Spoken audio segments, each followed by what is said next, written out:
Oke, saya share screen dulu, seperti biasa.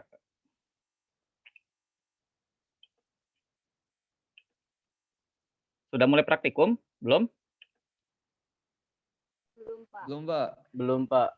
Oh iya, ini, apa namanya, ini siapa yang share screen? Oke, karena yang praktikum kan yang pegang saya juga ya, yang pegang saya juga yang praktikum. Nanti mungkin, pelaksanaan nanti saya serahin ke asisten ya, jadi ke asisten kalian masing-masing. Kemudian nanti, eee, saya mumpung inget, jadi kalau misalkan nanti ketika praktikum karena gini, ilmu ukur tanah itu bukan ilmu yang sangat teoretikal, bukan ilmu kayak mekanika struktur gitu ya.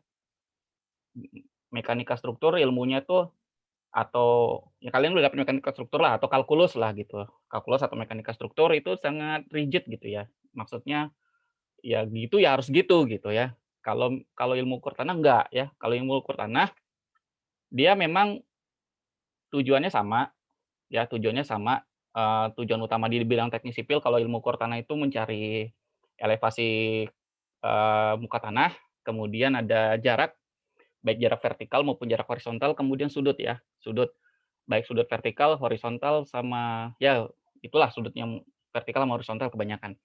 Nah, eee, itu caranya banyak banget, cara untuk mendapatkan itu, tekniknya, dengan menggunakan alat nanti, ya, dengan menggunakan alat. Nah, kebetulan, eee, pengalaman saya, dewasa inilah sekarang atau nanti kalau kalian nanti sudah, menggunakan itu untuk bekerja gitu misalkan, alat yang dipakai tuh lebih canggih gitu. Kebanyakan make total station alatnya gitu ya.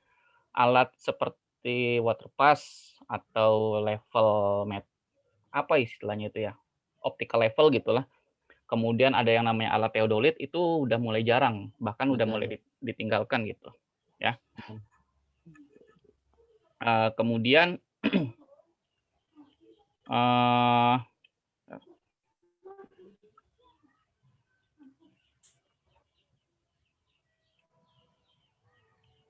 oke. Nanti dia nungguin ini dulu. Aduh, setor. Nah, kebetulan nanti kalau misalkan menggunakan alat total station itu kan serba otomatis gitu ya, serba otomatis dan itu tinggal langsung aja dilihat hasilnya. Tapi kalau misalkan menggunakan alat yang lain seperti, level meter, kemudian ada yang namanya, eee, theodolite gitu, itu nanti ada banyak cara untuk mendapatkan, pengukuran diinginkan. Misalkan bagaimana cara mengukur jarak, kemudian cara mengukur sudut seperti apa, itu caranya banyak pendekatan. Nah, nanti kalau misalkan ternyata yang di teorinya ini beda sama yang di lapangan, ya, kalian boleh konfirmasi ke saya, "Pak, yang di praktikum ini kira-kira kayak gini bener nggak?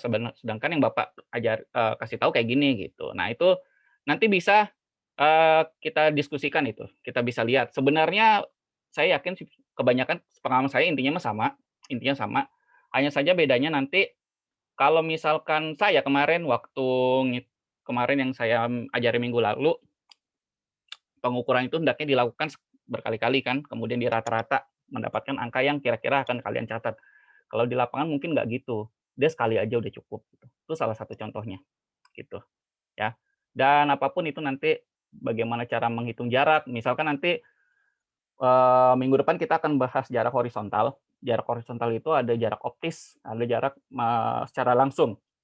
Yang optis itu, pendekatannya banyak, ada yang memakai cos-nya dipakai, ada yang enggak. Nanti minggu depan saya ajarkan ya. Nah itu nanti juga itu sebenarnya sama aja, nanti kita buktikan aja bareng-bareng gitu.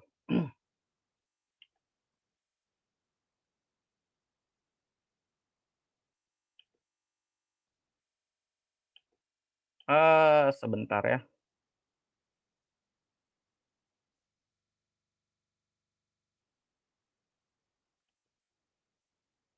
Ini ada yang nge-chat saya katanya Zoom-nya penuh, seharusnya 300 orang bisa ya. Bentar saya lihat dulu. Oke.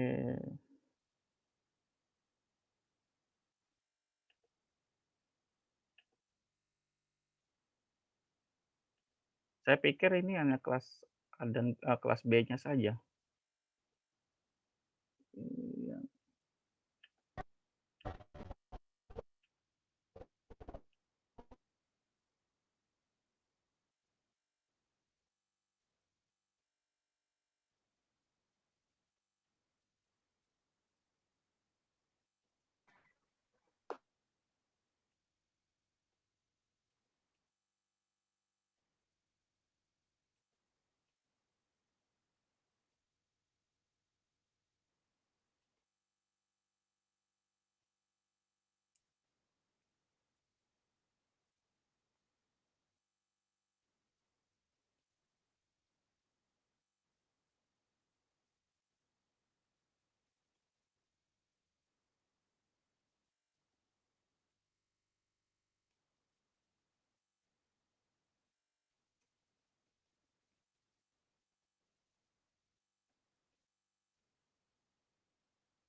Oke, ini saya potong sedikit, tadi ada yang ngechat bahwasanya nggak bisa masuk Zoom karena ternyata, dibatasi jadi 100 orang gitu ya. Jadi nanti mungkin, di kuliah-kuliah berikutnya saya dua saluran ya, Zoom sama live YouTube lah gitu nanti di akun YouTube saya ituin, saya pasang juga jadi kalian semua bisa ikut gitu. Nah untuk sementara ini saya rekam, nanti, rekamannya tuh saya share gitu untuk yang nggak bisa masuk gitu ya. Oke, kemudian saya lanjutin yang tadi, kalau misalkan nanti ada yang beda sama teori dan lapangan silakan konfirmasi ke saya, nanti dibahas bareng-bareng. Itu aja kira-kira ya. Oke ya, di sini saya mulai share screen untuk nah, kelihatan di sini? Terlihat, Pak. Terlihat ya? Jadi oke, jadi untuk hari ini, saya pertama kali akan membahas tentang leveling atau pengukuran vertikal.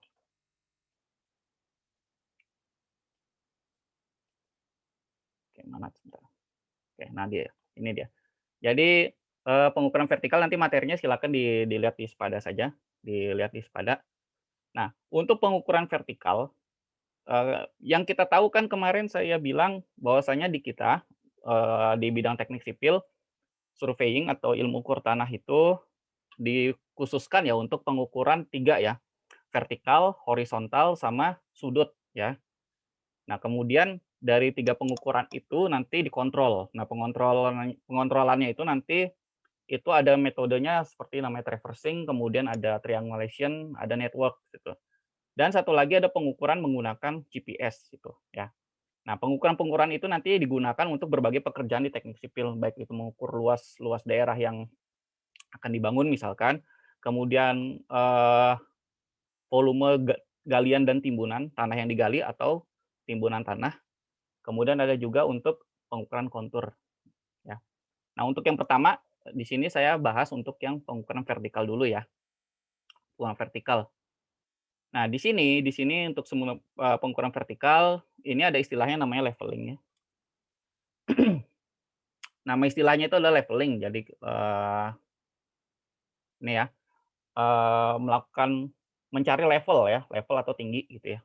Cari tinggi suatu suatu daerah terhadap apa tuh ya, terhadap, sesuatu gitu, terhadap satu acuan, datum, relatif dia terhadap datum. Jadi misalkan posisi kalian sekarang adalah, tingginya tuh terhadap muka tanah gitu. Misalkan kalian berdiri di atas kursi sekarang, kursinya setinggi 20 senti gitu.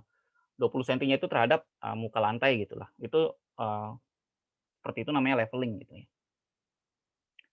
Nah, di sini ada beberapa definisi yang harus kalian, pahami ya. Ada level line atau garis ketinggian ya, garis ketinggian. Jadi garis ketinggian itu garis yang menghubungkan titik-titik ya, posisinya adalah normal terhadap garis gravitasi ya. Jadi tegak lurus terhadap gravitasi itu garis ketinggian. Jadi garis yang tegak lurus terhadap, eee, gravitasi. Artinya apa? Jadi kalau misalkan pengukuran ketinggian yang disebut tinggi itu jadi misalkan di sini adalah permukaan tanah misalkan. Ini misalkan muka tanah ya, miring gitu ya.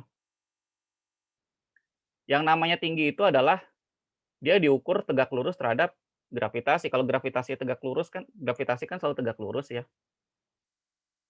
ke arah pusat bumi gitu ya, misalkan. Nah, jadi ketinggian itu adalah ya udah di sini. Ketinggian yang dimaksud adalah ini, itu level line, ini di level line namanya.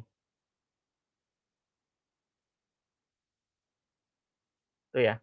Kemudian ada horizontal line, kalau horizontal line itu, eee, kalau hori kalau horizontal line itu adalah garis pada titik di mana posisinya normal terhadap, arah, gravitasi pada, titik tertentu gitu. Nanti contohnya tuh ada di gambar ya. Jadi kalau dari 2 definisi yang tadi, 2 definisi garis itu, jadi ada yang dilihat seperti ini. Nah ini, jadi seperti ini. Jadi ini namanya horizontal line yang titik A-nya ini horizontal line sebenarnya. Sorry ini level line, garis-garis level, garis-garis ketinggian, ini juga sama, ini level line. Ini garis ketinggian ya.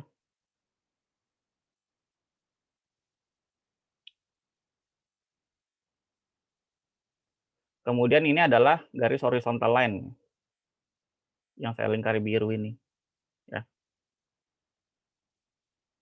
Jadi, misalkan di titik A ini 5 meter, jadi garisnya ini hanya menghubungkan titik-titik yang 5 meternya saja.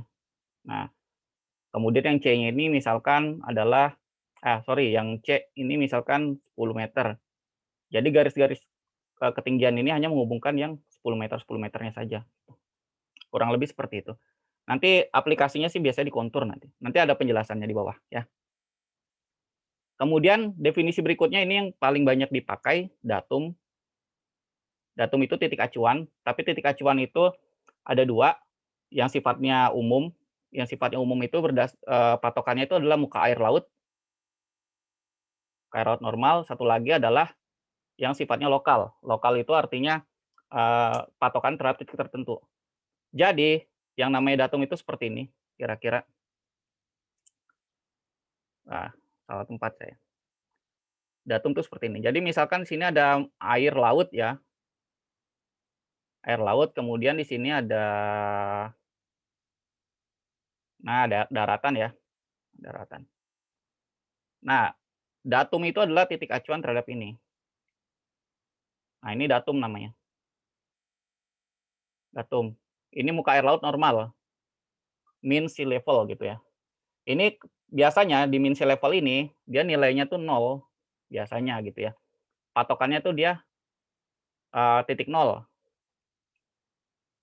biasanya yang paling sederhana, titik nol gitu. Sehingga di sini misalkan kalau misalkan dia ada patokannya di sini, misalkan titik A ini, patokan terhadap datum ini adalah 10 meter, ya berarti ketinggiannya 10 meter terhadap muka air laut gitu. Ini adalah datum yang paling, sering digunakan. Ini paling sering digunakan sebagai benchmark atau titik acuan nanti.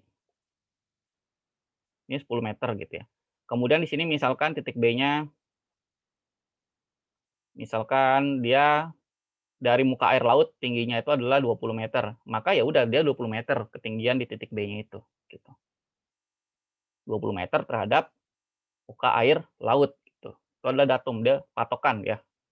Tapi ini yang sifatnya umum, artinya sifatnya global, dia berpatokan muka air laut. Ada yang sifatnya lokal. Sifatnya lokal terhadap titik tertentu gitu. Contohnya adalah seperti ini, kalau sifatnya lokal. Ini saya contohkan datum lokal ya, contoh datum lokal. Contoh datum lokal itu adalah misalkan ini ada trase gitu ya, bukan trase lah, misalkan ada tiren gitu ya, perbukitan gitu.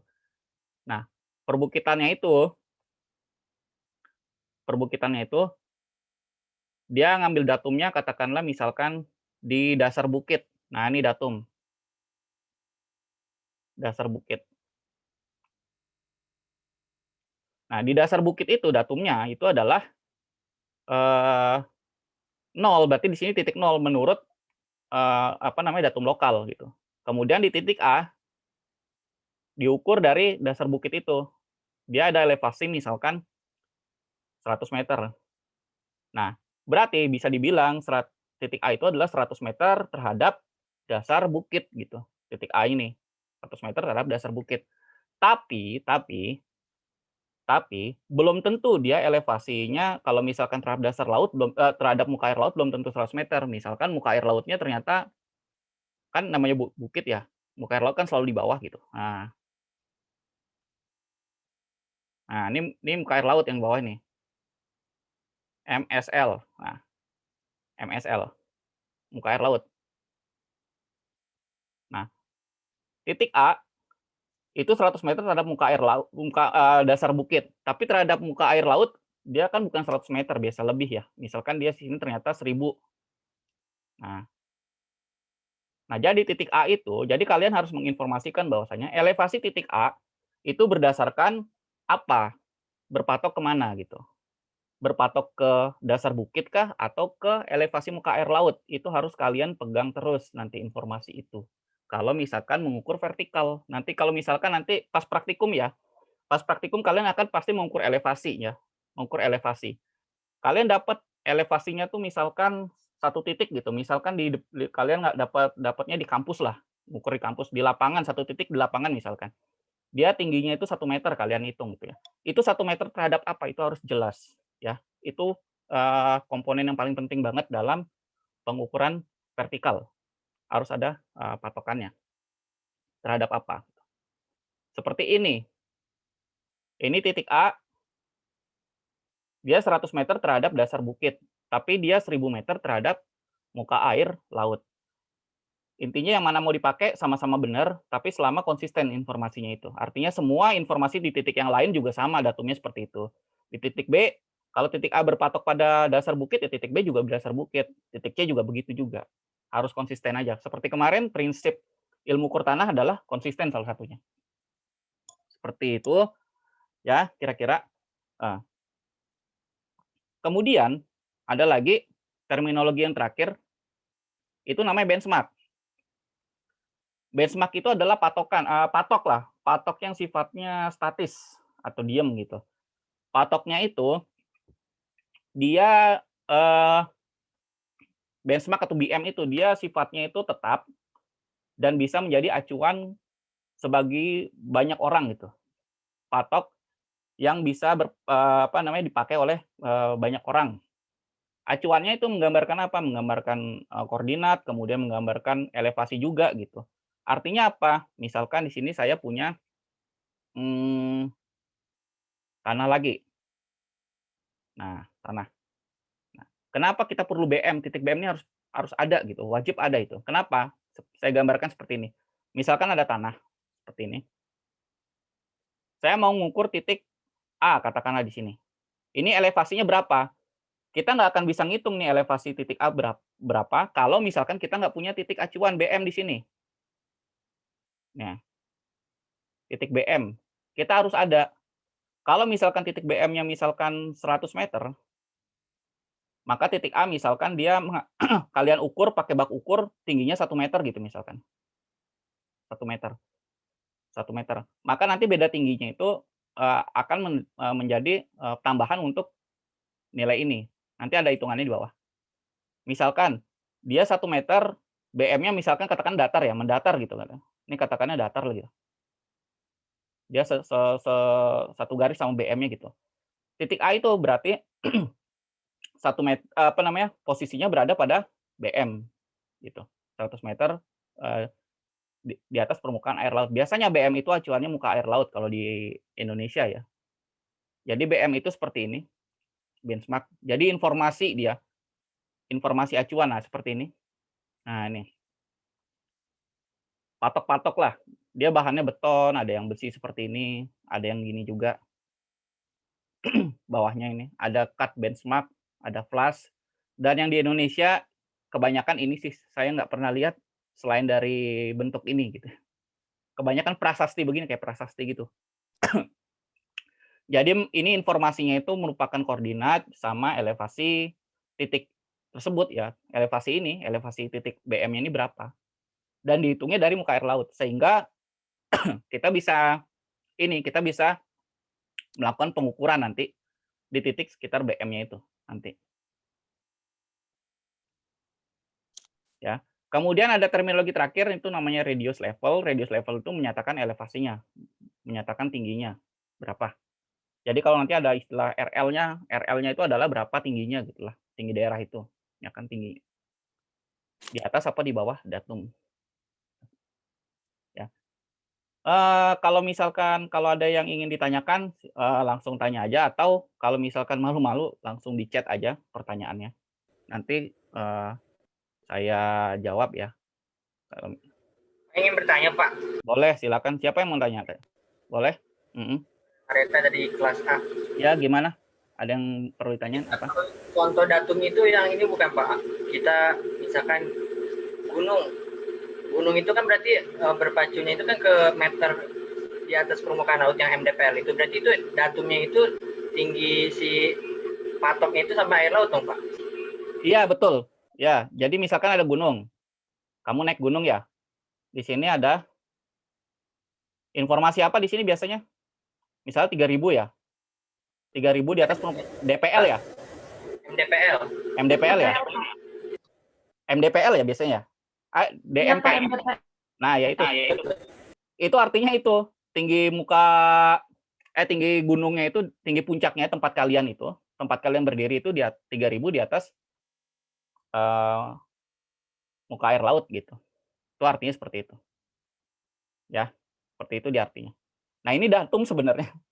Kalau artinya apa? Kalau misalkan dia ada lagi barang gitu, something gitu, dia lebih tinggi dari gunung ini, ya udah patokannya 3.000 ditambah berapa beda tingginya gitu, ya. Tuh. Paham kira-kira? Bisa dipahami nggak kira-kira? Paham, Pak. Paham ya? Jadi ceritanya, saya ulangin sedikit ya. Pura-puranya di sini udah 3.000 ya, MDPL.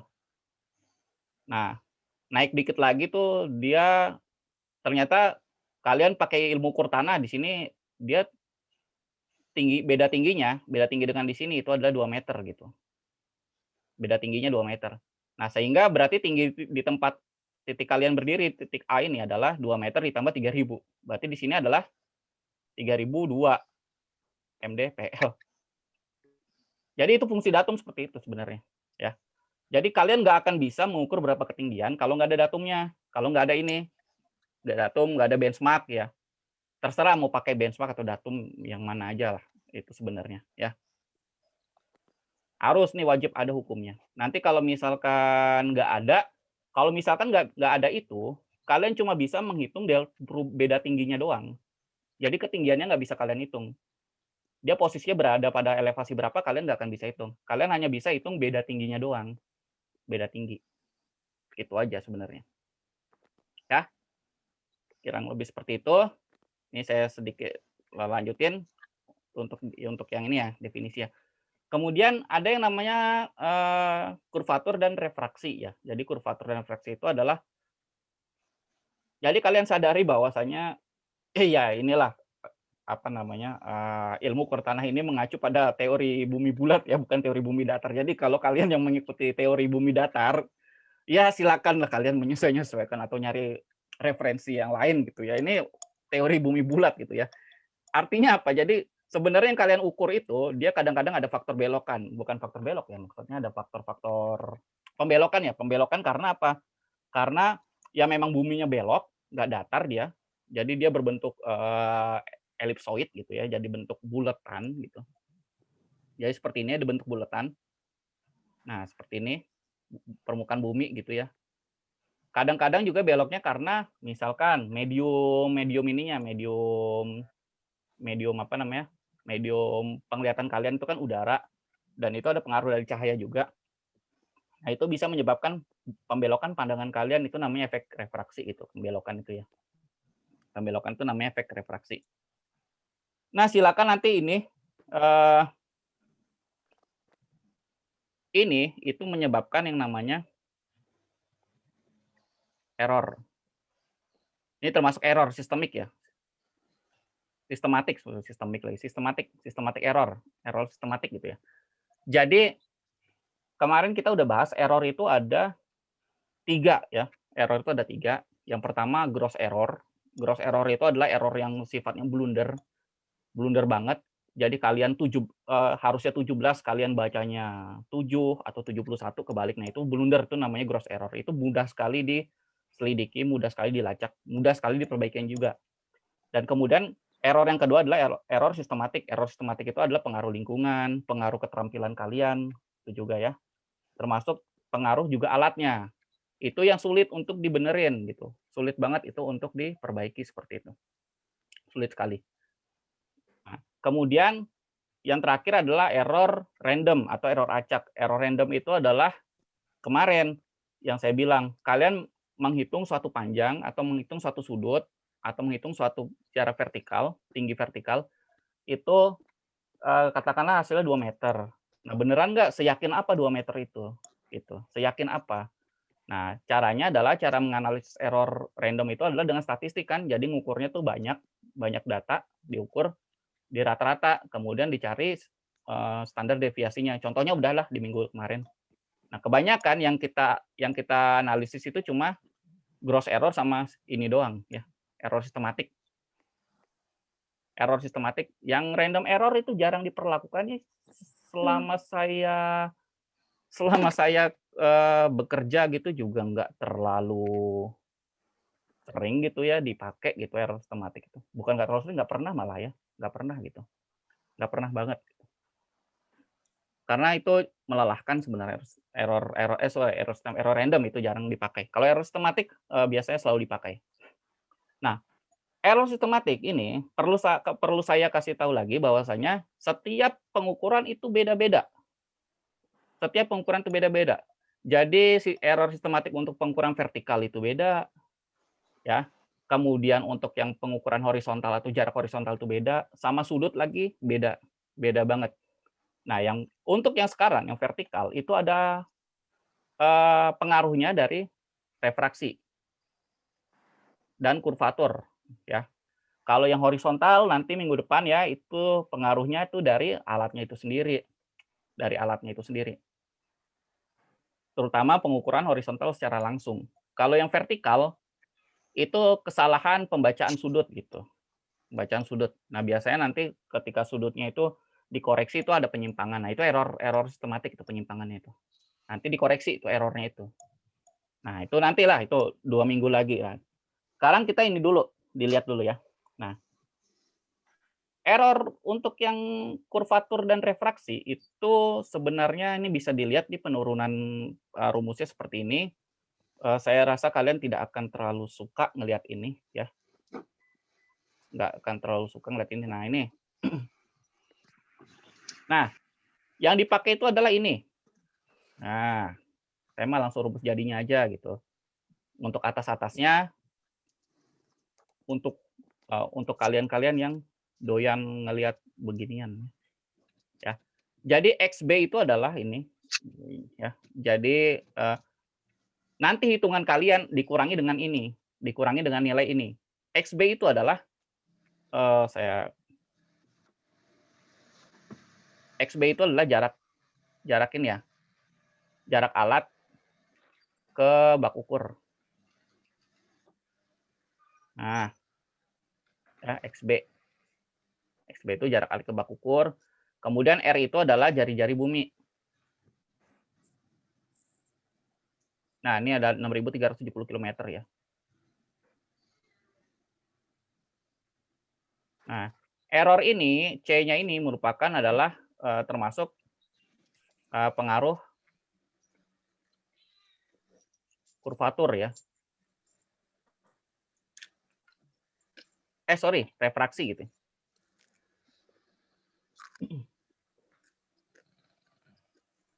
Refraksi. Yang C-nya ini C. Oh ya, ini kurvatur, saya salah baca. Ini kurvatur. Ya. Jadi ini adalah pengaruh dari efek pembelokan si muka bumi, kurvatur. Kemudian kalau untuk yang refraksi itu adalah 1/7 C. Jadi efek kurvatur itu C sama dengan XB It's not me. 2R. Kemudian kalau yang refraksi sebagai 1/C. Nah, 1/7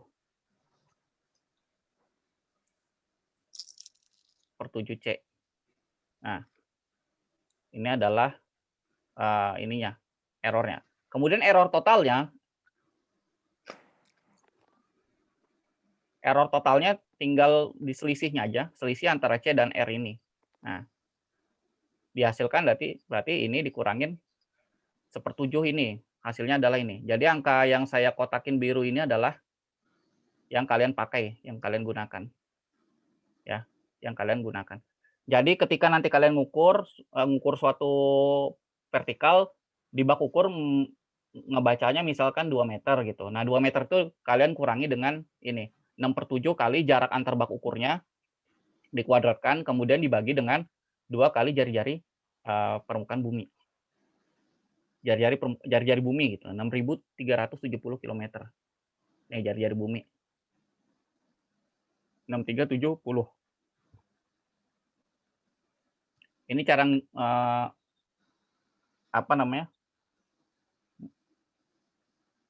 memaintain errornya ini. Jadi C dan R, C min R ini satu angka ya. Ini adalah error sistematik untuk pengukuran vertikal.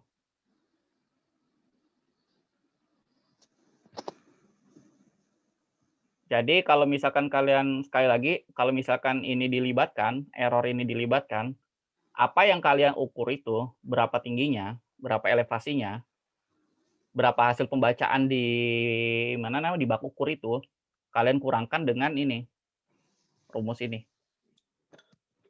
Entah nanti di praktikum dijalankan atau enggak ya. Nah, itu dikurangkan dengan ini. Jadi kalau yang kalian baca 2 meter itu bukan 2 meter sebenarnya yang kalian iniin. Karena tadi seperti yang diilustrasikan di sini, itu sebenarnya 2 meter 2 meter. Nah, ini kalau misalkan saya perbesar sedikit, nggak usah saya perbesar lah. Jadi kalau misalkan kalian baca, nah ini misalkan ada alat ukurnya nih seperti ini, ya. Kemudian di bak ukurnya,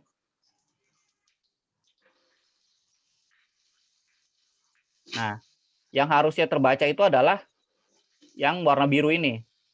Nih angka yang biru ini, angka A ini yang harus terbaca, yang harusnya terbaca gitu ya. Tapi gara-gara efek muka bumi yang membelok sama si efek refraksi tadi, kalian tuh ngebaca tuh sebenarnya yang ini yang di bawah gitu. Titik B ini yang kalian baca.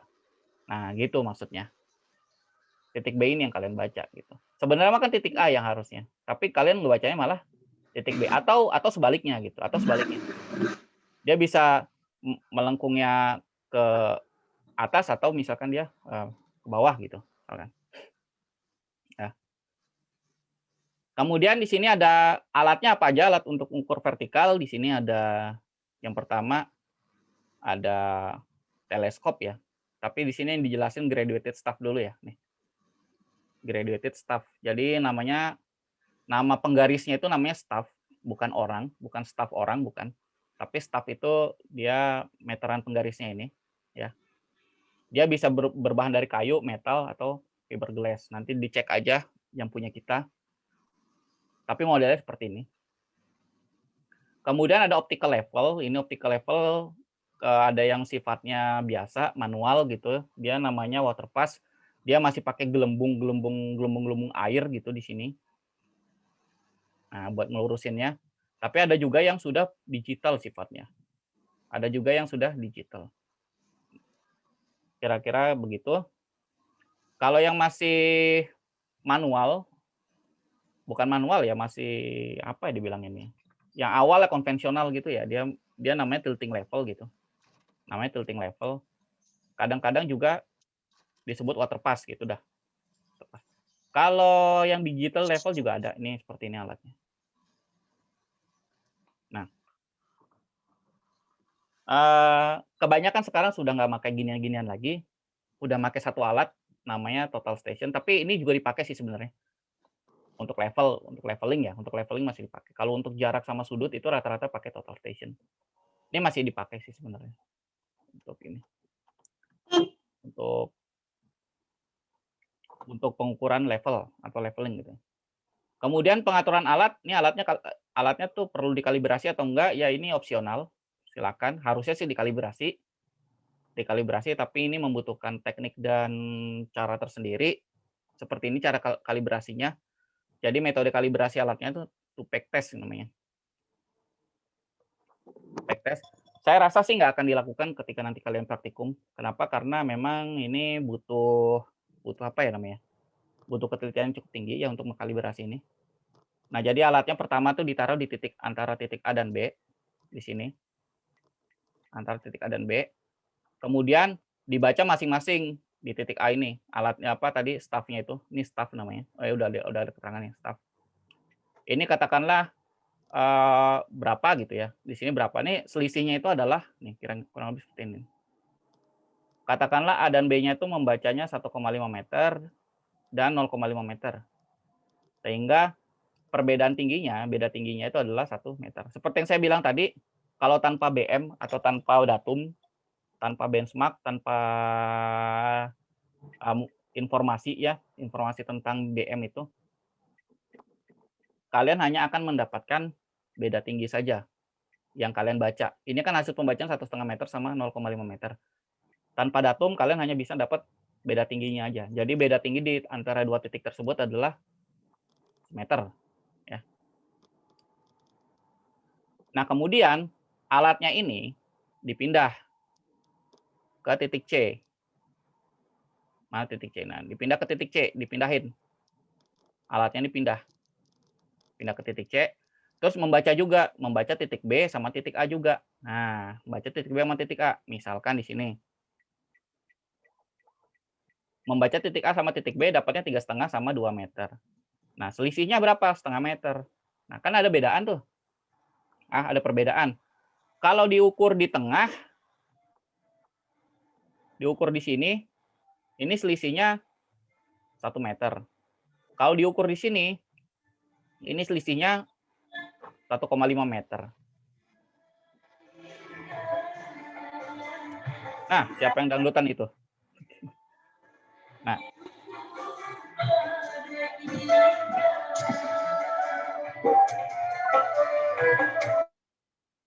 Ada yang dangdutan ya? Ada yang lagi dangdutan tuh gimana itu? Kemudian karena di antara, saya ulangi lagi, kalau diukur dari titik yang pertama, dia selisih beda tingginya itu adalah 1 meter. Kalau diukur di titik ini, dia 1,5 meter. Sehingga yang benar yang mana sih kan kita nggak tahu gitu ya. Nah itu namanya collimation error namanya itu. Ya. Dengan titik yang sama, cuma beda alatnya doang, lokasi alatnya, tapi beda elevasinya tuh berbeda gitu. Ini namanya collimation error namanya. Terus terang saya nggak tahu bahasa Indonesianya apaan, collimation error itu. Dicari di kamus collimation ya begitu cari maknanya gitu ya. Maknanya seperti itu, ya. Nah, jadi ada collimation error. Kemudian karena ada collimation error itu, makanya di tempat titik C tadi itu diukur lagi. Nah, harusnya ini kalau misalnya kita gambar, harusnya kan hasil pengukuran titik B itu adalah di sini, kemudian pengukuran titik A itu adalah di sini. Nah, kemudian dengan cara segitiga saat kalian bukan kuliah, belajar SMA ya apa namanya itu ya? Persamaan segitiga apa kesebangunan gitulah, kesebangunan segitiga. Itu bisa dilihat di sini pembacaan di A2 dikurangi A3 per 20 itu sama dengan A2 per A4 per 30. Jadi kayak sistem kesebangunan segitiga gitulah. Untuk mendapat A4, nanti A4-nya adalah ini. Nah, 4-nya adalah 2,75. Nah, karena sini dia 4 2,75. Karena kalian ngebacanya di titik ini, di titik A2 ini 3, berapa tadi? Sorry 3,5 apa ya? Nah, 3,5 kalian harus turunin lagi tuh.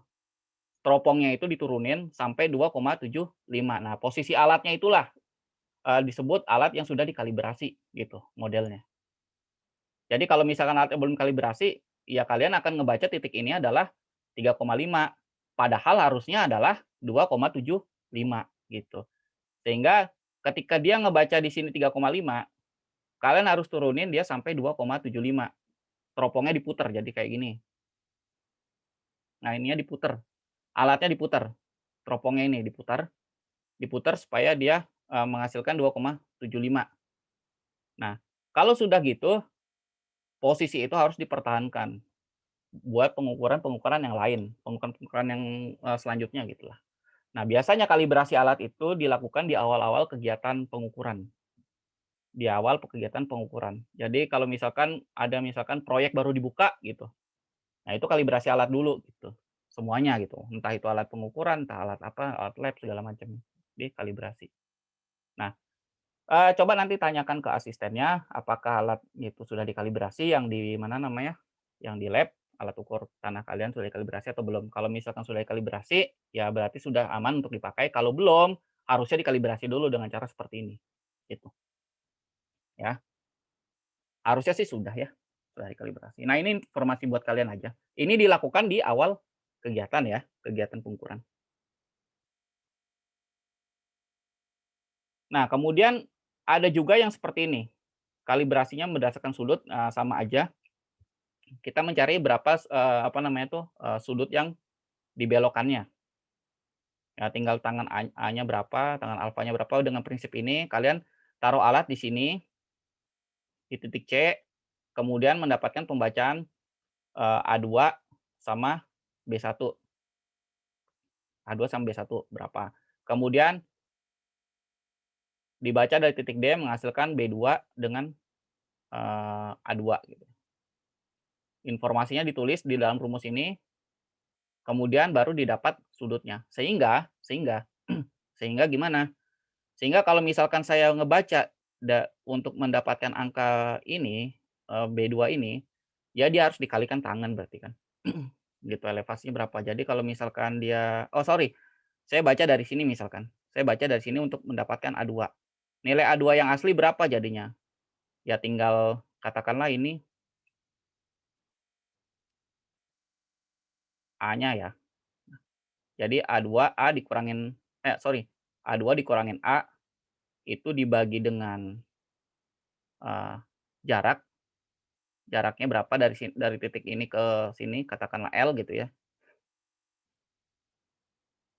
Sama dengan tangan alfa gitu. Kemudian A-nya itu berapa? Jadi A2 dikurangin A sama dengan L tangan alfa. Kemudian A-nya adalah A2 dikurangin L kali tangan. Nah, berarti ini kurang lebih cara penyesuaiannya. Kalau misalkan alat kalian belum dikalibrasi, ya bisa pakai cara ini juga sebenarnya.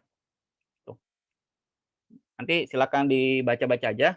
Sebenarnya ini cara yang mudah sekali. Ya, tinggal diikuti saja ini rumusnya.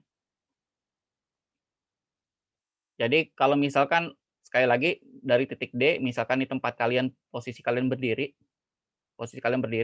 terus kemudian ini staffnya,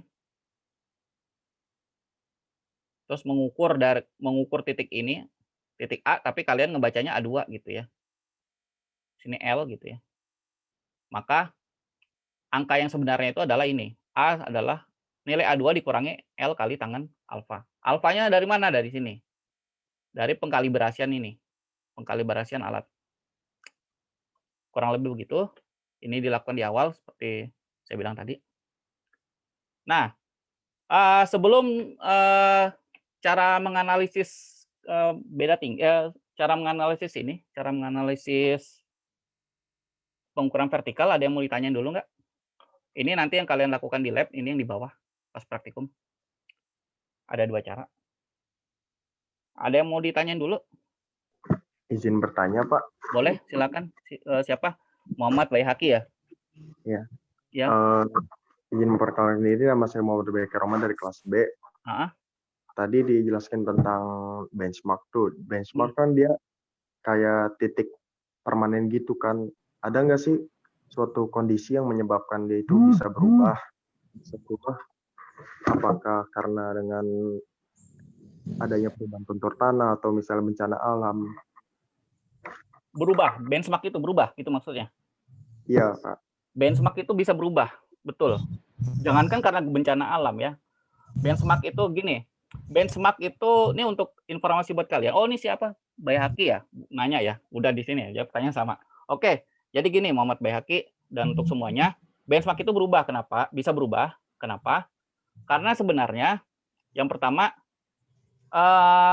benchmark di Indonesia khususnya itu patokannya itu muka air laut ya. Muka air laut tuh patokannya.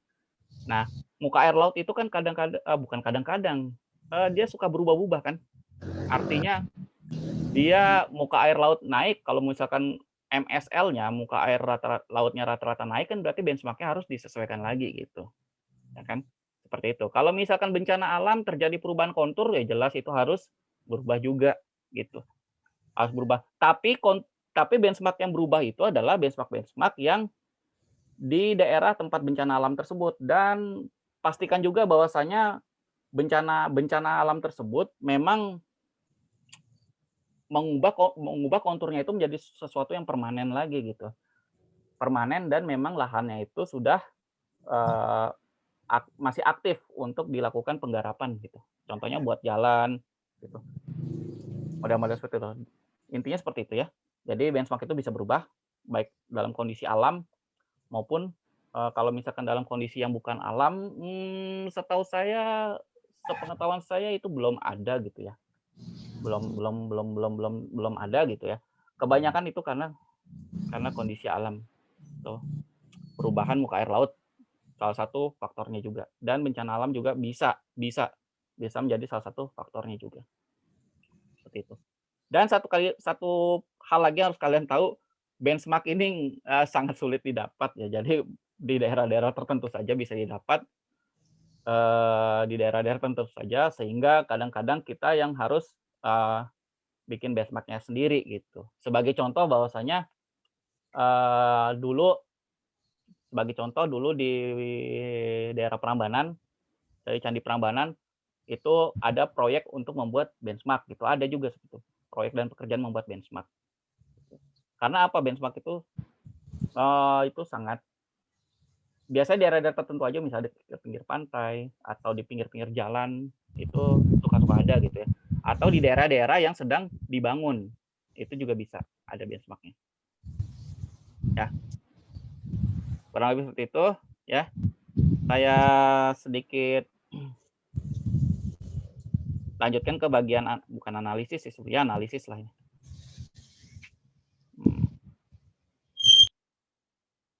Sedikit di bagian analisis ini, analisis tentang prinsip leveling. Nah, prinsip leveling nih, seperti apa prinsipnya? Mana ini ya? Nah, nih. Nah, oke. Prinsip leveling intinya satu, harus ada benchmark atau datum. Nah, ini contohnya ini. Ini adalah BM 100 meter. Nah, BM 100 meter. Nah, ini saya asumsikan bahwasanya, bukan saya asumsikan, saya tekankan bahwasanya ini hasil pembacaan yang horizontal ya. Artinya hasil pembacaan yang benar, nggak ada errornya. Kalau misalkan ada errornya, hasil pembacaan kalian tuh biasanya begini, bentuknya garisnya, garis pembacaan kalian. Nah, atau bahkan kebalikannya. Nah, seperti itu. Itu harus disesuaikan dulu gitu. Sesuaikan dulu. Ya walaupun kecil ya, tapi kalau misalkan pengukuran banyak ya itu kadang-kadang nyusahin juga sih sebenarnya. Ya. Jadi ini katakanlah 3 meter ini adalah hasil hasil yang sudah terkoreksi gitu ya. Nah, jadi hasil cara mengukur si vertikal itu bisa cara seperti ini. Jadi alatnya si staff-nya ini. Jadi ini pertanyaannya adalah berapa elevasi titik B?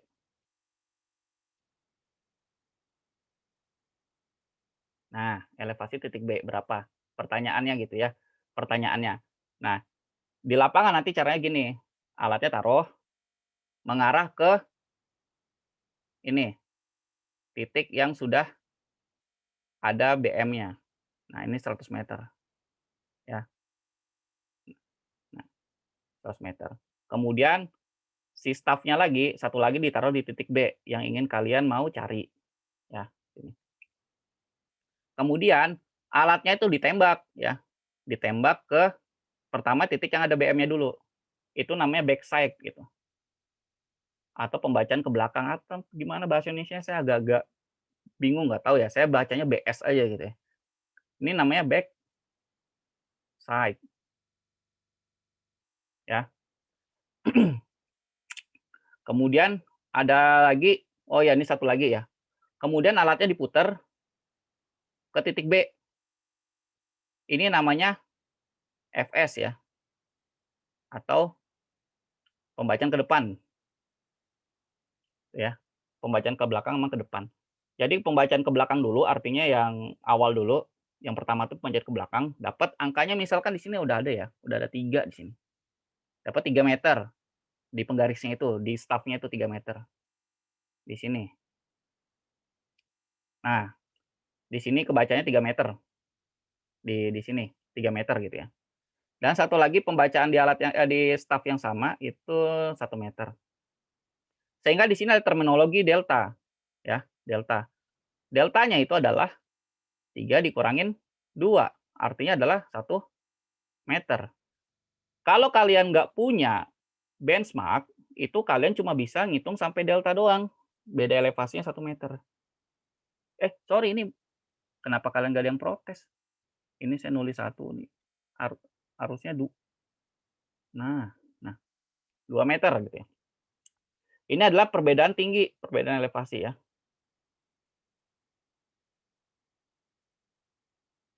Perbedaan elevasi. Nah kemudian kalau misalkan nggak ada benchmark, kalian cuma ngitung bisa sampai ini aja. Tapi kalau ada benchmark-nya, misalnya titik A ini 100 meter, maka di elevasi titik B itu elevasi tadi simbolnya RL ya. RL titik B itu adalah RL titik A ditambah delta ya.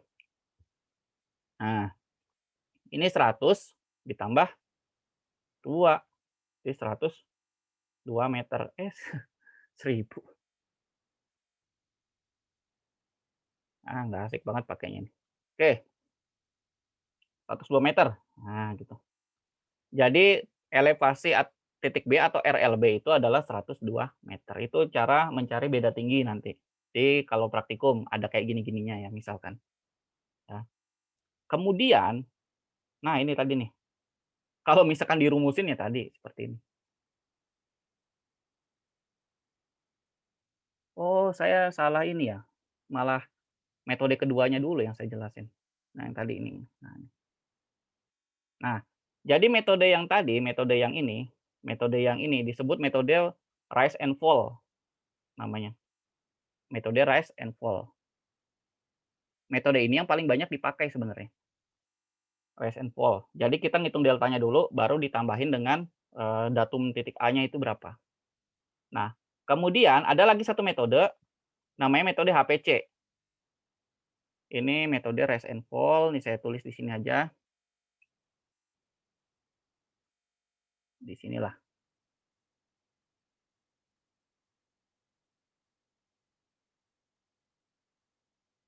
Nah, metode rise and fall itu kita ngitung deltanya dulu, baru ngitung itu namanya elevasinya. Ada satu lagi metode HPC. Metode HPC. Ini juga bisa dipakai. Kalian hitung dulu nilai HPC-nya dulu. HPC itu adalah ini RLA tambah backside-nya. Jadi 100 ditambah dengan 3 gitu ya. Nah, sehingga di sini 103 meter. Nah, kemudian Untuk RLB-nya itu HPC dikurangin dengan Fs. Jadi 103 ini dikurangin 1 meter. Nah, 102 meter. Jadi hasilnya sama gitu. Baik dari metode HPC maupun metode rise and fall.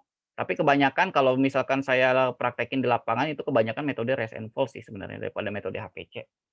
Karena lebih enak aja dilihat dan istilahnya cuma delta doang gitu. Kalau ini ada istilah HPC dan hitungannya kayak gitu. Gini. Ini penjelasannya di bawahnya, silakan nanti dibaca aja, ini sudah ada di Spada ya. Sekali lagi, RL itu adalah elevasi titik tertentu, BS itu adalah pembacaan ke belakang atau backside, foresight itu atau FS itu adalah pembacaan ke depan. Ya. Delta itu adalah beda elevasi. Nah, kemudian metode rise and fall ini bisa diterapkan kalau misalkan kalian mencari titik elevasi yang banyak. Nah, contohnya seperti ini. Nah, seperti ini contohnya. Ini bisa juga dilakukan di praktikum nanti ya. Jadi kayak gini. Entah gimana asisten kalian nanti ya mengarahkan. Ini kalian ada titik A, ini tempat alatnya, ini titik alat. Kalian mencari elevasi di titik 1A, 3A, 2A sama 4A gitu ya. Ada 3 titik yang ada 4 titik. Tapi dari 4 titik itu harus wajib salah satunya itu ada benchmark-nya. Ya di sini adalah BM di sini. Dalam contoh saya ini. Dalam contoh yang di sini adalah ini adalah titik BM-nya. Ini titik BM. Ini contohnya ya.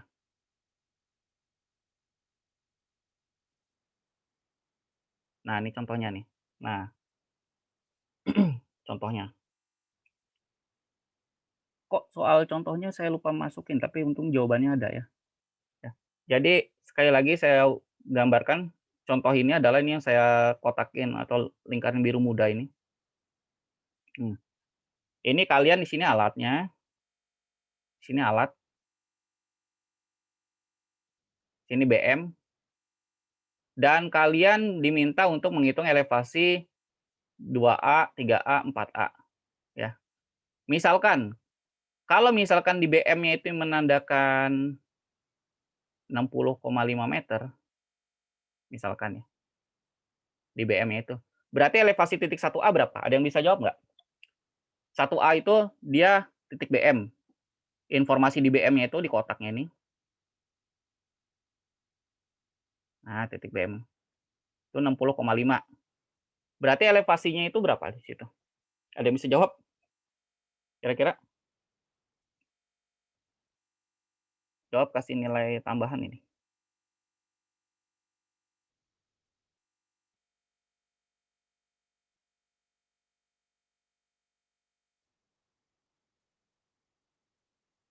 Ada yang bisa jawab nggak? Waduh, nggak ada yang bisa jawab ini.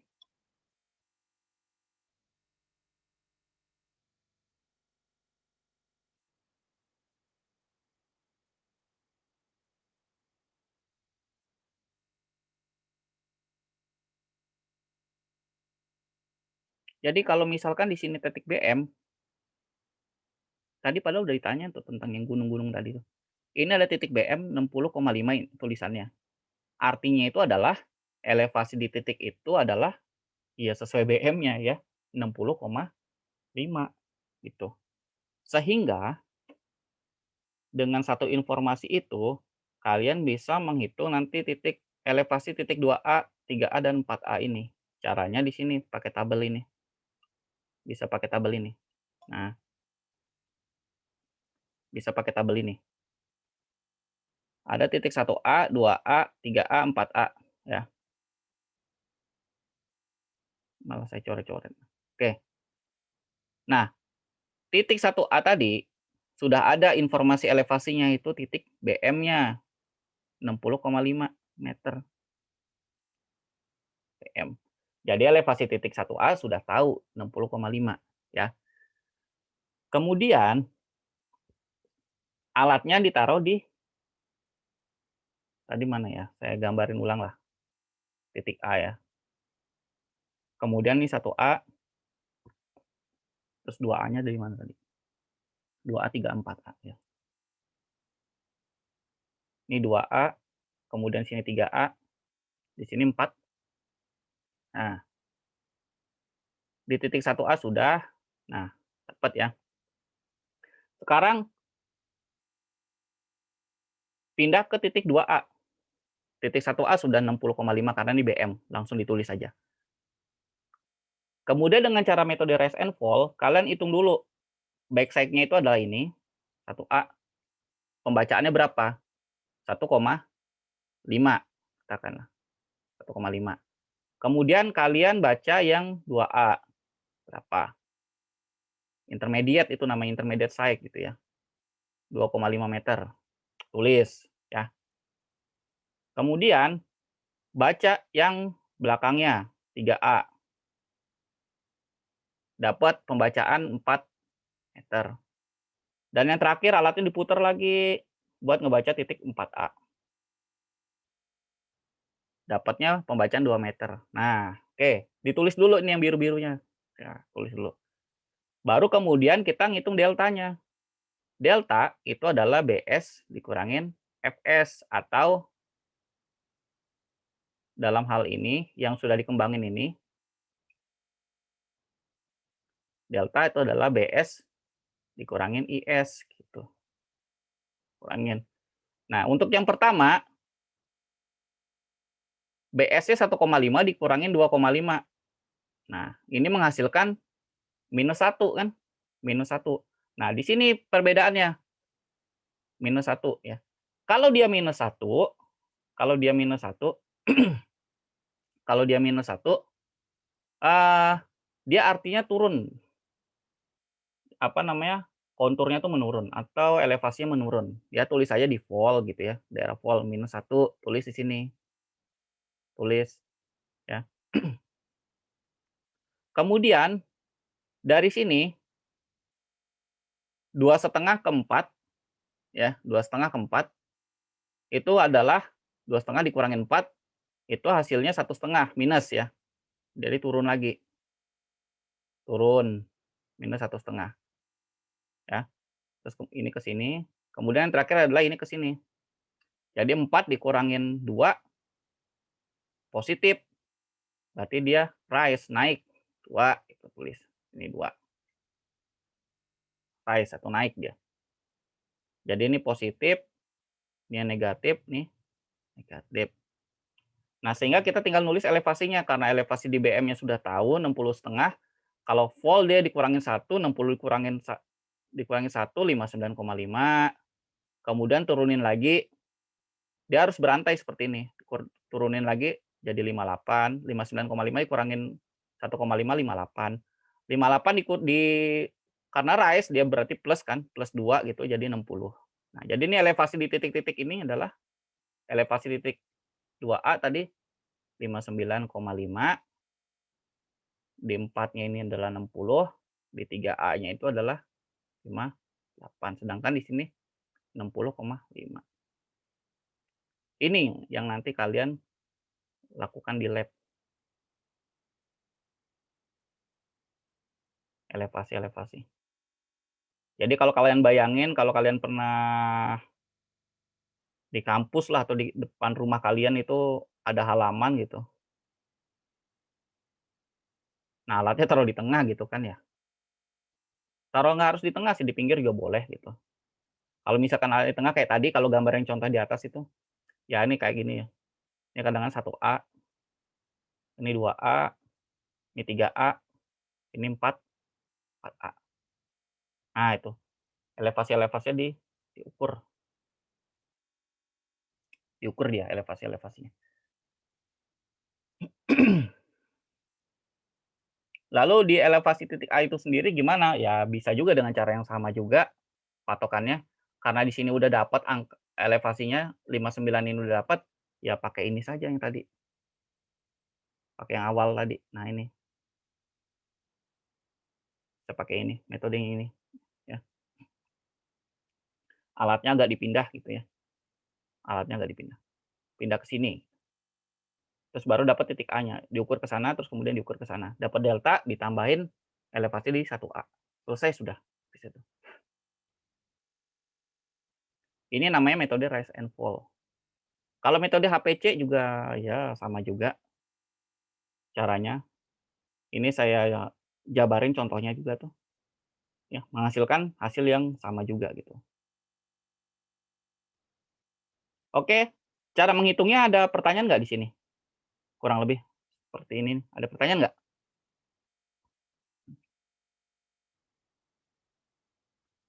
Kalau misalkan ini ada yang mau ditanyain silakan ditanya atau melalui chat juga boleh. Silakan ya.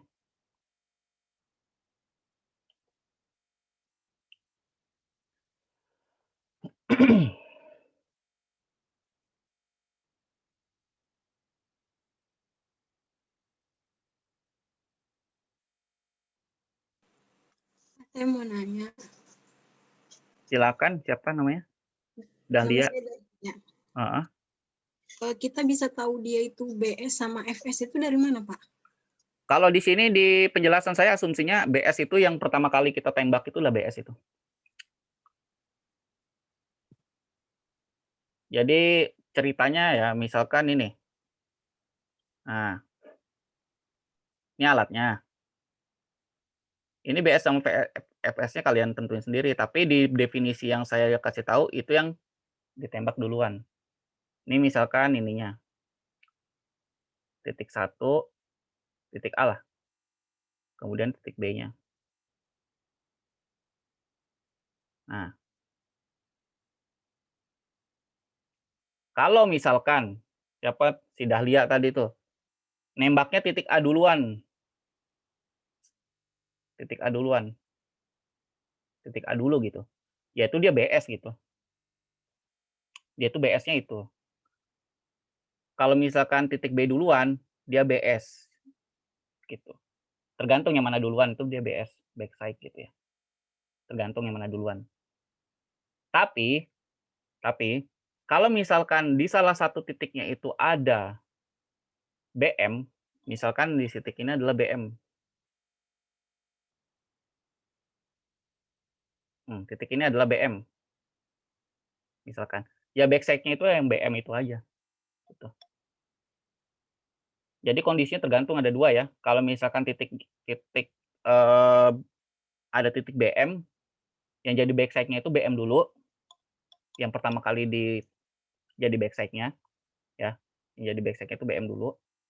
Kalau misalkan dia nggak ada backside-nya, jadi kamu cuma pengen nyari deltanya, ya yang mana yang pertama kali kamu ukur itu adalah backside. Tuh, BS-nya.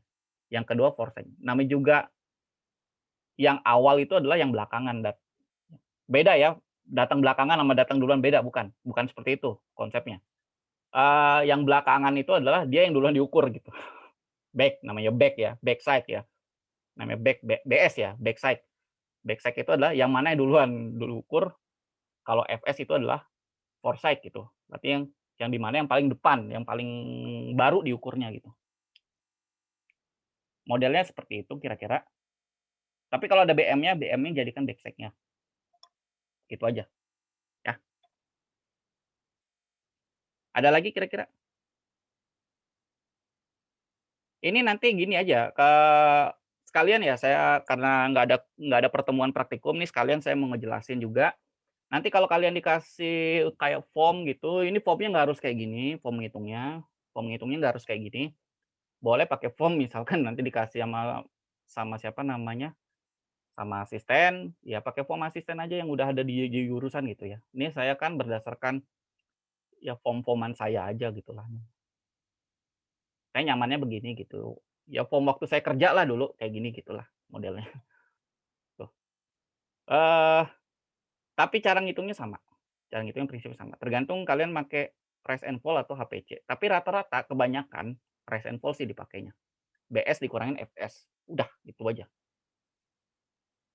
Ya, kurang lebih seperti itu. Yang HPC kenapa saya jelasin ya nama juga saya dosen gitu ya, harus dikasih semua informasinya gitu.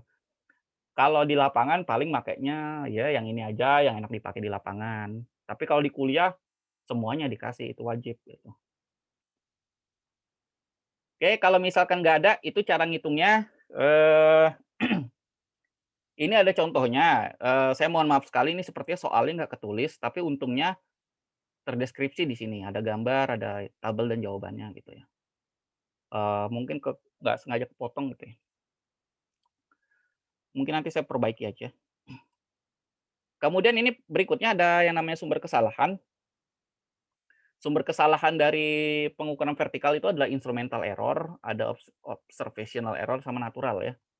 Dan ini sudah kalian bahas lagi, udah kalian baca tadi di atas di depan. Instrumental error itu tadi yang collimation.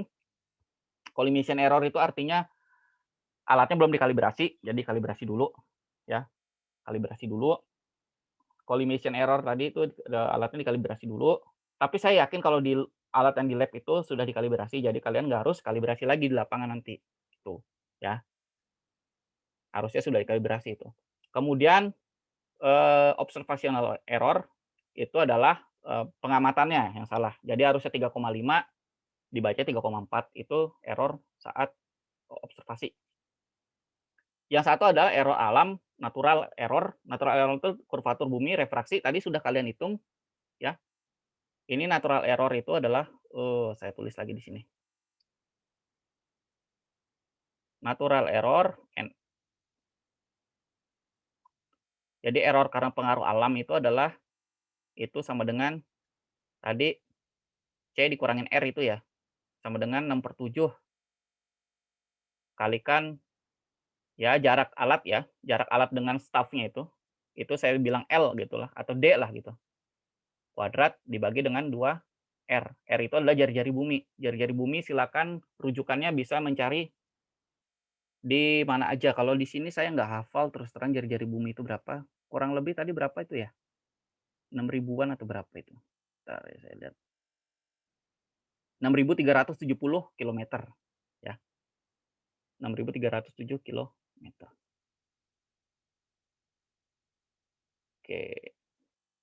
Nah, itu. D-nya itu adalah tadi alat jarak antar alat si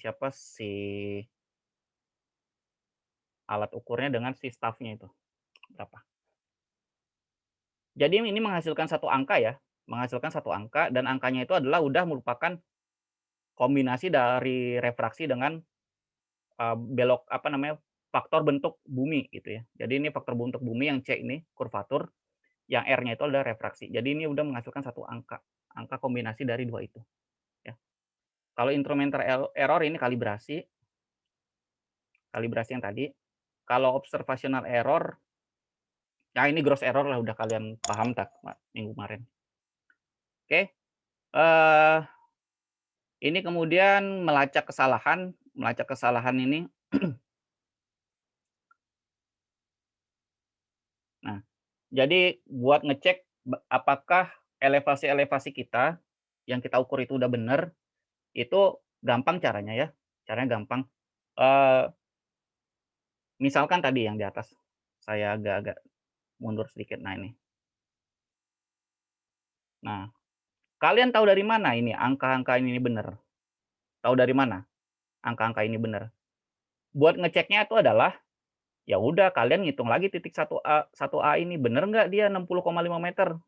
Katakanlah tadi BM-nya kan ini 60,5. Sekarang pura-puranya ketika udah didapat semua, BM-nya itu adalah 60. Nah, pura-puranya BM-nya 60. Kalau pura-pura BM-nya 60, ditembak 1A, dia hasilnya 60,5 atau enggak. Kalau misalkan dia bukan 60,5 berarti ada error gitu. Jadi kayak ngitung mundur. Jadi di perhitungan ini kalian mendapatkan angka ini, angka ini, angka ini ya. Saat ngecek apakah ini benar angka-angka yang saya centang-centang ini benar, kalian balik pura-puranya salah satu aja, misalkan yang ini dijadikan BM yang 60 ini. Dijadikan BM. Sedangkan yang 60,5 dianggapnya belum dapat angkanya berapa. Nah, dihitung ulang. Kalau misalkan 1A mendapatkan 60,5, berarti hasil hitungannya benar, nggak ada errornya. Kalau misalkan ada, ya berarti seberapa banyak itu errornya. Apakah cuma 1 meter? Oh 1 meter itu banyak ya. Kalau untuk vertikal ya, misalkan berapa mili aja gitu mah nggak apa-apa gitu, dicek-cek aja. Jadi kesimpulannya adalah, benchmark itu adalah yang sudah diakui kebenarannya gitu ya, patokan gitu nama juga, dan angkanya itu sudah harus kita merujuk ke sana, gitu. Ya, cara ngeceknya seperti itu. Ini udah saya jelasin di bawah. Nah, nih, menghubungkan titik ukur ke BM dan buktikan hasilnya, gitu. Itu aja yang tadi modelnya. Nah, kemudian setelah kalian cek, misalkan tadi setelah kalian cek ternyata hasil di 1A, misal ya, BM 1A. Setelah cek hasil 1A 60,5 harusnya, tapi ternyata setelah dicek itu 60,4, berarti kan ada selisih 0,1 meter. Nah, itu apakah dia masuk diizinkan atau enggak tuh errornya? Nah, silakan cek di sini. Error izin gitu. Error yang diizinkan tuh berapa? Nah, caranya rumusnya ini, M kali K pangkat setengah gitu ya. Ini adalah error izin. Dia kalau misalkan melebihi ini, artinya pengukuran kalian itu ada kesalahan. Kalau misalkan kurang dari ini errornya, dia cukup, artinya hasil kalian bisa digunakan. Gitu. Jadi harus kalian pahami, harus kalian link gitu bahwasanya yang kalian ukur itu pasti mengandung error. Tapi apakah error itu diizinkan? Ini hitungan di sini.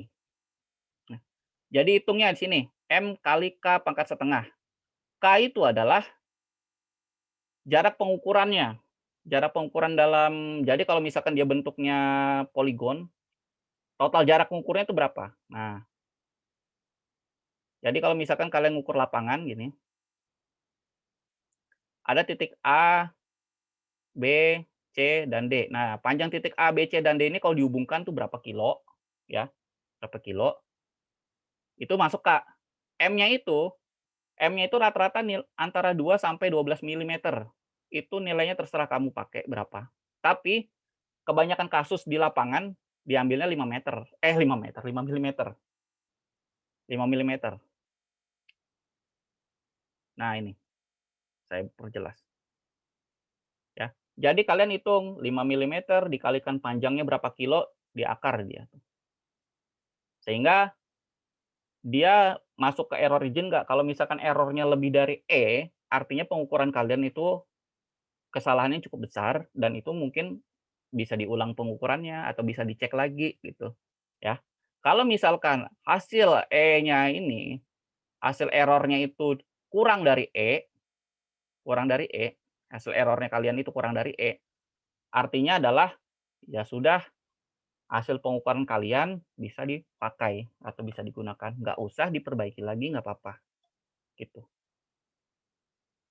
Ya. Nah, ini kalau misalkan dia bentuknya poligon. Kalau misalkan dia bentuknya poligon. Kalau misalkan bentuknya kayak tadi, bukan poligon tapi dia nyebrang gitu ya, dari titik A ke 1A, ke 2A, 3A, 4A, dia kayak ngembang gitu ya. Modelnya gimana lah model pengukuran seperti ini. Nah, model pengukuran kayak gini, dia nggak bisa pakai rumus yang E kali E sama dengan MK pangkat setengah, tapi pakai ini. E sama dengan MN pangkat setengah. Jadi M-nya itu sama, tadi 5 mm, ya. N-nya itu adalah jumlah setup pengukurannya berapa. Jumlah setup pengukurannya. Kalau yang kayak gini ini satu setup namanya. Satu setup pengukuran yang kayak seperti ini, cuma satu titik gini, satu titik A, satu titik alatnya nggak dipindah-pindah, itu satu setup doang gitu. Satu setup saja pengukurannya. Nah, ini contohnya, contoh dari apa namanya tuh, koreksinya. Terus seperti ini kira-kira. Nah, ada hasil pengukuran kayak begini. Ini BM-nya. BM-nya itu 20 meter sebenarnya. Nah, tapi setelah dicek, diukur ulang, ternyata dia di titik A diukur ulang, dia hasilnya adalah 20,5 0,18 meter.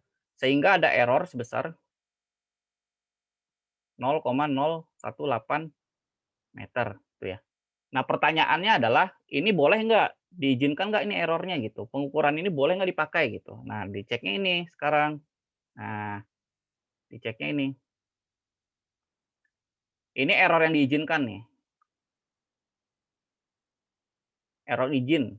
Nah, error izinnya itu adalah M-nya itu 5, tadi 5 mm udah ketentuan ya.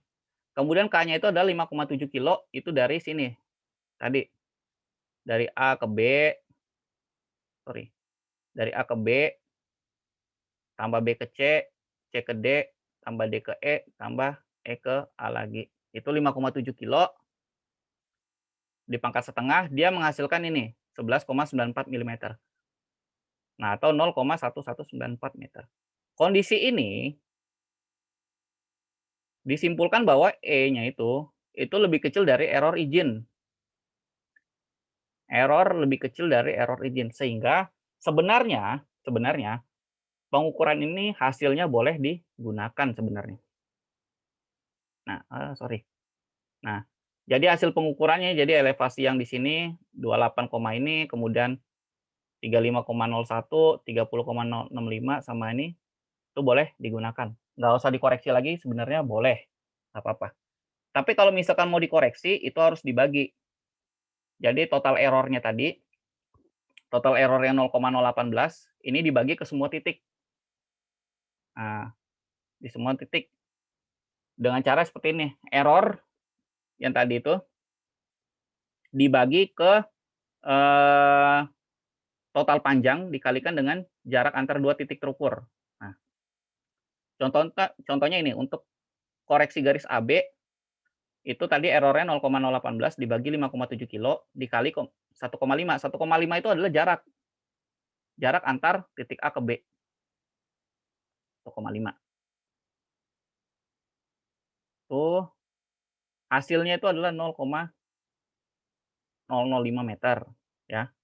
Kemudian koreksi BC, hasilnya 0,002 dengan cara yang sama. Terus sampai ini. Nah, sampai balik ke EA. Dikoreksi 0,002. Nah, sehingga cara ngoreksinya bukan di titik A dikurangin sekian, bukan, tapi seperti ini cara koreksinya. Elevasi titik B dikoreksi adalah 28,566 dikurangin hasilnya ini 0,005. Nah, dikurangi 0,05. Berapa? 28,561. Ini hasilnya dikoreksi. Kemudian elevasi titik C 35,011 dikurangin ini, dikurangin 0,05 dan 0,02 lagi. Nah, terus dia. Jadi diikut semua dia. Kalau titik D yang 0,005, 0,002 sama 0,003 ini diikutkan juga sehingga dapatnya ini. Titik E juga sama sampai dia di titik A lagi balik. Nah, ini sudah dikoreksi.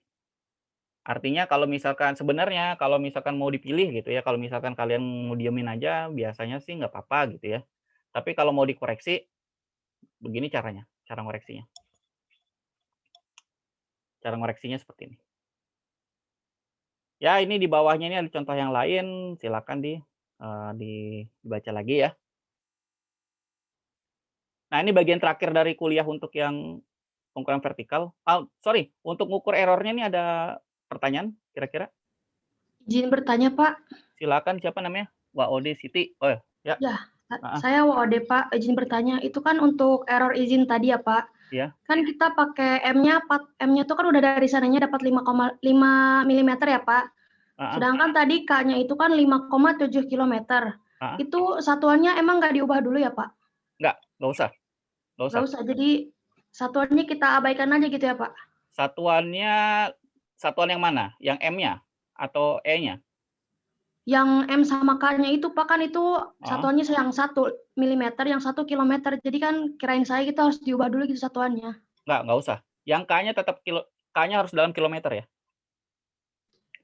K-nya dalam kilometer, M-nya itu dalam milimeter. Nah, ini M-nya ini untuk yang lain itu sebenarnya nggak ngiket ini ya, nggak ngiket 5 meter ya. Dia itu bisa 2 sampai 12. Nah, karena ini banyak banget ya, jadi dia ambil tengah-tengahnya gitu, 5 gitu, ya. 5 meter tuh nilai tengah antara 2 dengan 12 gitu. Diambil tengah-tengahnya. Itulah kebiasaan orang di lapangan gitu. Saya pakai bahasa ini aja lah, bahasa orang lapangan aja gitu. Bahasa orang lapangan gitu, dia ngambilnya tengah-tengahnya. Error-nya antara 2 sampai 12 mili itu diambil tengah-tengahnya, ya. Karena memang ini kan variasinya banyak banget. Nah, diambil yang rata-ratanya, 5. Makanya 5 tadi itu ya. Sekali lagi, K-nya ingat 5,7 atau dalam kilometer itu jangan diubah lagi. Tetap kilometer aja. Ada lagi?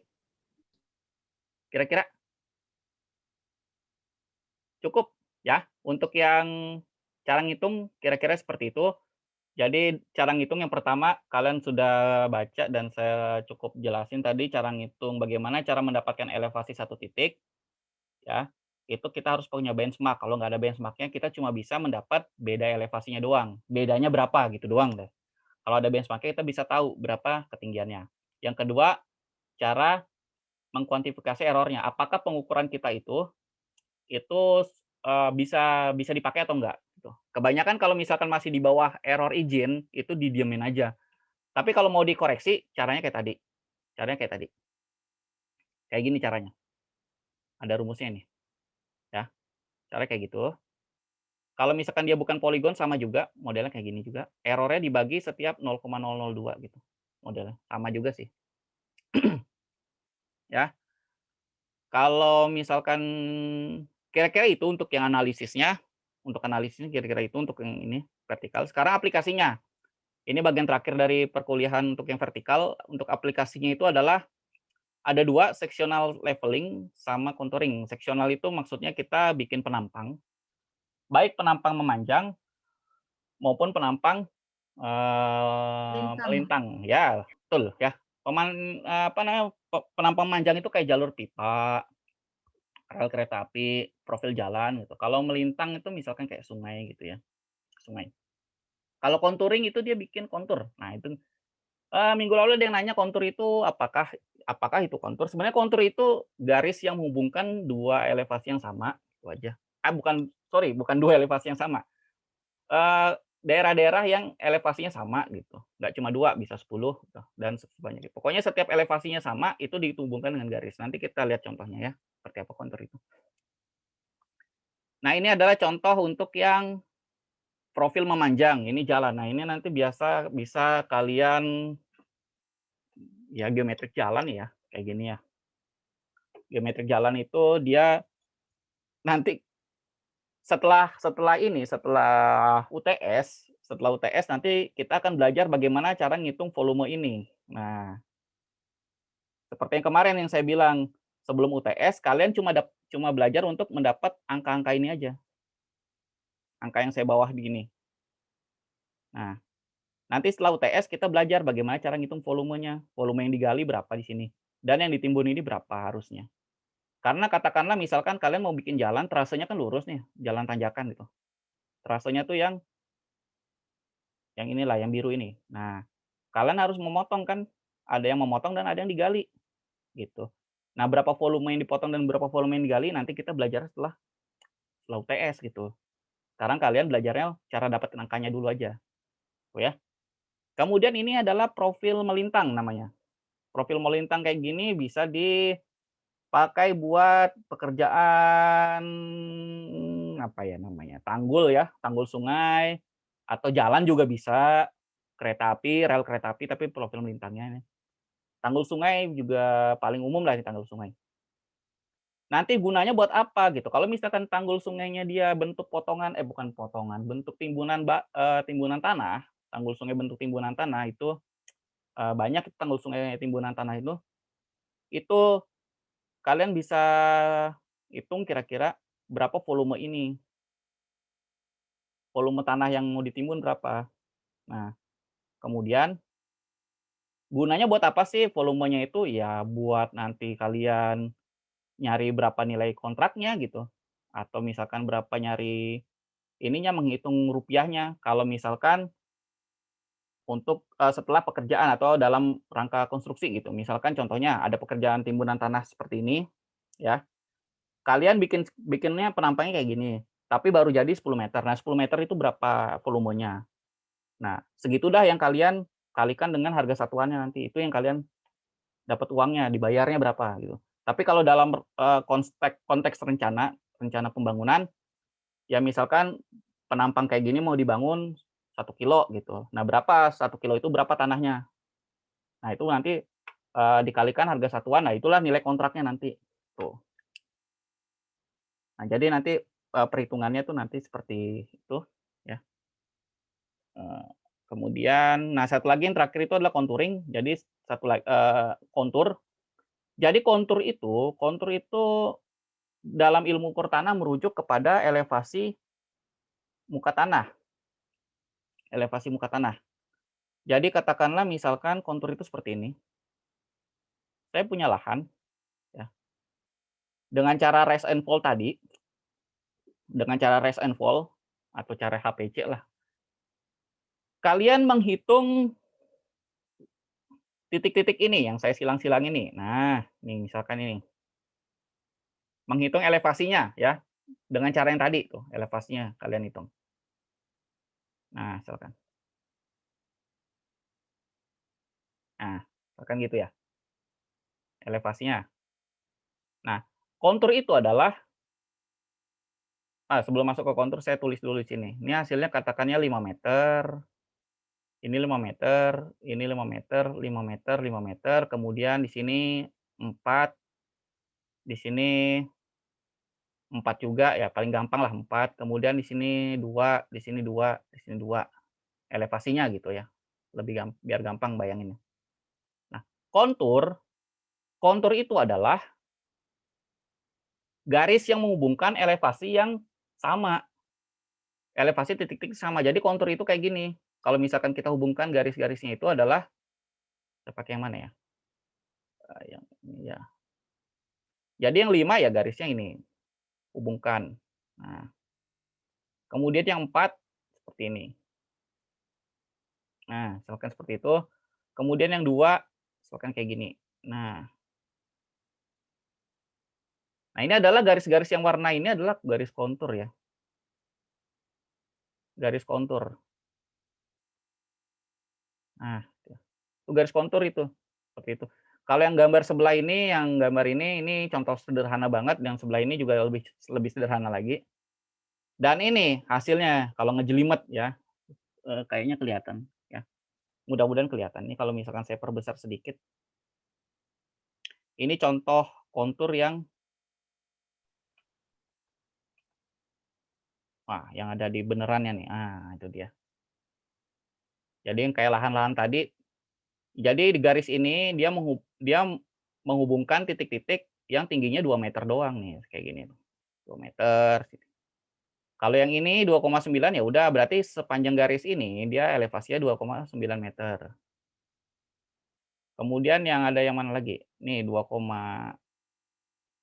ini 2.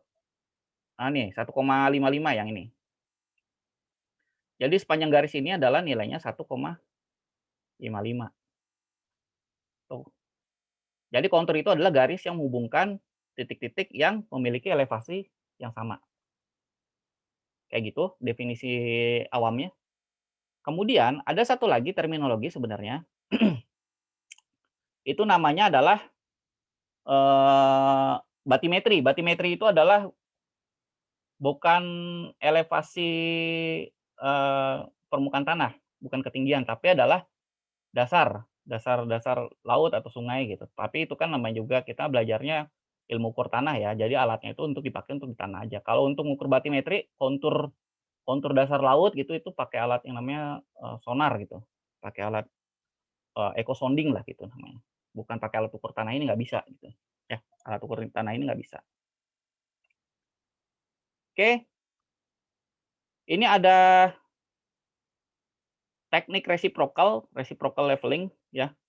Reciprocal leveling itu sebenarnya teknik tambahan aja, dipakai kalau misalkan bentangnya gede kayak sungai gitu ya. Bentangnya panjang sungai. Kalau untuk meminimalkan error. Nah, ini nanti kalian baca aja sebenarnya caranya sama kayak rise and fall gitu modelnya, tapi ini nih metode rise and fall. Tapi ini dibagi 2 gitu dia. Dibagi 2. Dibagi 2. Nanti kalian bisa lihat aja. Ini dipakai kalau misalkan dia antar bentang sungai ya. Rise and fall jadi kayak gini ya.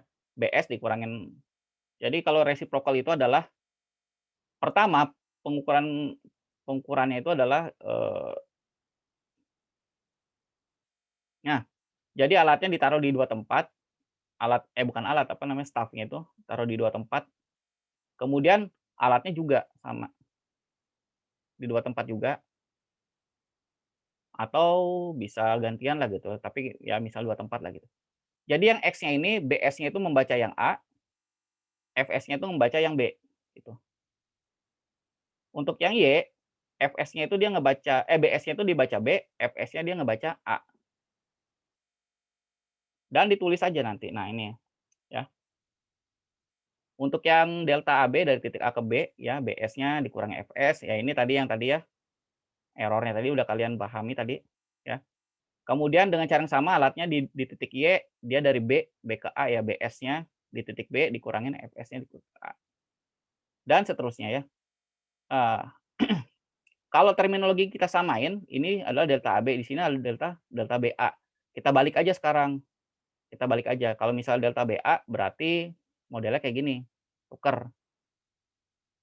BS-nya di A, FS-nya di B. Kalau ini kan BS-nya di B, FS-nya di A. Tapi ini collimation error error sistematiknya ditambah. Sehingga seperti ini. Nanti kemudian di rata-rata aja dilakukan pembobotan. Jadi kalau misalkan deltanya dibagi 2 ya, setengahnya lah gitu ya, dibagi 2 aja itu. Jadi ini ditambah ini dibagi 2 itu aja nih kayak gini. Jadi intinya adalah kalau reciprocal leveling kalian melakukannya 2 kali untuk mencari perbedaan elevasi di A sama di B, kalian mengukurnya 2 kali. Ditembak dari sini dulu sama ditembak dari sini. Hasilnya dibagi 2 rata-rata gitu. Gampang lah itu, sama metode rise and fall. Nah, kalau yang trigonometrical ini pakai prinsip trigonometri, apalagi ini yang paling enak ya sebenarnya.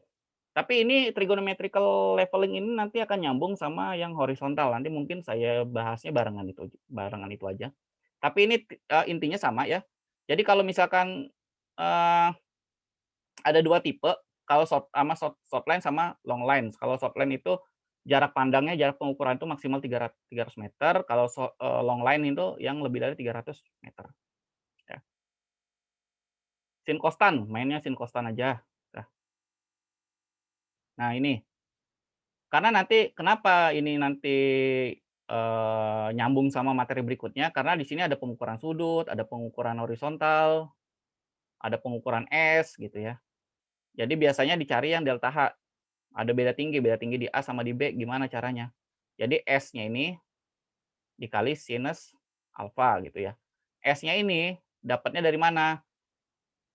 Nanti ada di minggu depan nih nanti ini namanya S itu adalah jarak optis ya. Bisa pakai jarak optis atau bisa juga pakai pita ukur bisa juga, tapi ya nantilah itu. Kepanjangan nanti materinya kalau misalkan saya sambungin ke pengukuran jarak gitu ya. Tapi prinsipnya saya ngajarin prinsipnya aja ini untuk ini mencari beda tingginya tinggal S kali sin alfa. Kemudian kalau pakai sudut zenit, pakai sudut yang di sini bisa juga. Ini rumusnya. Saya rasa kalian sudah paham trigonometri. Lebih jago malah ya. Kalau pakai jarak horizontal delta H-nya ini. Intinya kalau misalkan di sini mencari delta H aja. Ya. Kalau long line itu sama, dia hanya melibatkan tadi C sama R itu tadi. Nilai C sama nilai R. Oke, kira-kira itu aja yang bisa saya sampaikan untuk hari ini. Ada pertanyaan nggak kira-kira? Yang terpenting dari leveling ini adalah kalian paham itu alatnya kalian paham, cara pengukurannya gimana, terus kemudian error-nya kayak gimana, perbaikannya seperti apa, dan leveling itu buat apaan sih gitu. Yang penting itu dulu aja.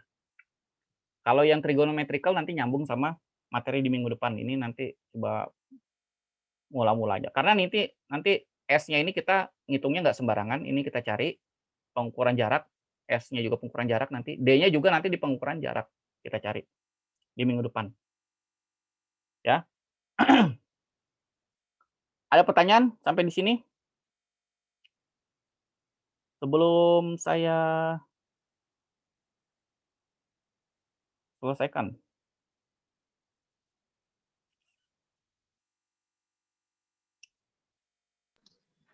Mungkin cukup, Pak. Cukup? Cukup ya? Oke, kalau misalkan kalau sudah cukup, saya share. Nanti tolong diinfokan kalau yang nggak bisa datang atau yang nggak hadir gitu, nanti silakan dilihat aja apa namanya, di Spada, nanti saya share link ininya, link videonya. Sama minggu depan, karena tadi yang bisa masuk cuma 100 gitu ya, minggu depan saya sisipkan buat cadangan itu di YouTube gitulah ya. Jadi kalau mau bisa dilihat di sana.